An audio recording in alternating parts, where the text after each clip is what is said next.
नमस्कार, मैं नियाज खान और आप देख रहे हैं एनएमएफ न्यूज। लोकसभा चुनाव 2024 का बिगुल चुनाव आयोग द्वारा कभी भी फूंका जा सकता है।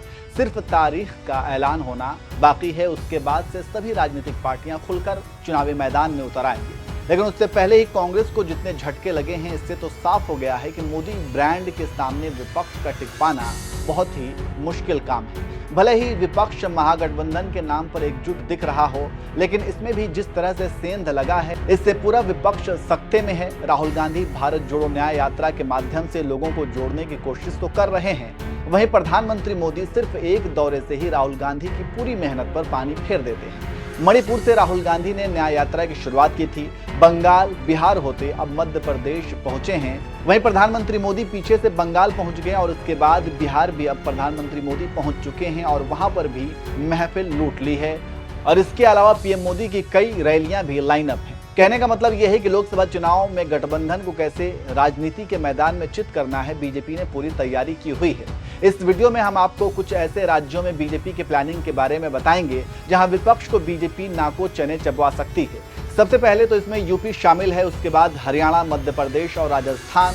ये ऐसे हिंदी पट्टी राज्य हैं जहां बीजेपी से लड़ पाना नामुमकिन के बराबर है। सबसे पहले आपको पता है कि लोकसभा चुनाव से पहले राजस्थान, मध्य प्रदेश, छत्तीसगढ़ जैसे राज्यों के चुनाव को लोकसभा चुनाव का सेमीफाइनल कहा जा रहा था। और जैसे ही बीजेपी ने इन राज्यों में जीत हासिल की तो राजनीतिक विश्लेषक कहने लगे कि गठबंधन पहले ही सेमीफाइनल हार गई और इसका असर फाइनल यानी लोकसभा चुनाव पर पड़ेगा। और इन राज्यों को जीतने के लिए बीजेपी ने पूरा प्लान सेट कर लिया है। तो सबसे पहले हम आपको यहाँ यूपी का प्लान बताते हैं।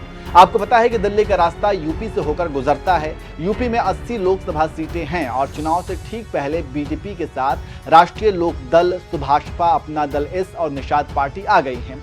इससे तमाम पार्टियों में सीटों का बंटवारा भी लगभग तय हो गया है। वहीं अगर हरियाणा की बात की जाए तो हरियाणा में भी 10 लोकसभा सीटों के लिए संभावित उम्मीदवारों की लिस्ट बीजेपी नेतृत्व को मिल गई है। हरियाणा में दुष्यंत चौटाला की जन नायक जनता पार्टी सहयोगी है और इसके बीच भी सीटों का बंटवारा लगभग तय माना जा रहा है। ठीक उसी तरह मध्य प्रदेश में तो बीजेपी ने पूरी राजनीति ही बदल डाली है। विधानसभा जीत के बाद बीजेपी ने जिस तरह से शिवराज सिंह की जगह नए नवेले मुख्यमंत्री मोहन यादव को सत्ता की कुर्सी दी है, इससे राज्य में बड़ा बदलाव के तौर पर देखा गया। और ये बदलाव बताता है कि बीजेपी अपने फैसले पर कितना कॉन्फिडेंट है और उसे पता है कि इस बदलाव से उसके वोट बैंक पर कोई फर्क नहीं पड़ेगा बल्कि बढ़ेगा ही। वहीं राजस्थान की बात की जाए तो राजस्थान में भी बीजेपी ने यही हाल किया। यहां भी बीजेपी ने भजन लाल शर्मा को सीएम बनाकर एक अलग तरह का उदाहरण सेट कर दिया। वहीं छत्तीसगढ़ में तो अपनी सत्ता भी कांग्रेस नहीं बचा पाई और हार गई। ये सब देखकर यही कहा जा रहा है कि लोकसभा चुनाव से पहले बीजेपी पूरी तरह से तैयार है, जिसका सामना कर पाना गठबंधन के लिए लोहे के चने चबाने जैसा है।